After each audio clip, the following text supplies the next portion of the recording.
Hello everyone, welcome to another video. In this video, I'll show you how to change the size of the Canva design. So here I have opened a design and I want to change the size. So what I will do, I will move to this resize option here. Click this and you will get multiple options here. So what you need to do is click your desired size. I want to change the size to 1920 by 1080.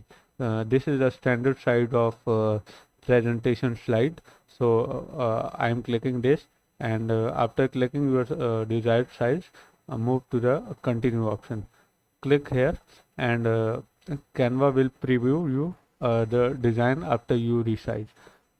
Uh, if you want to change the size in the existing design, so you will select resize this design, and if you want to make the copy and resize, so you will select this option. I am selecting this option, and when I click on this, Canva will take some time, and it will show you the design after you resize this.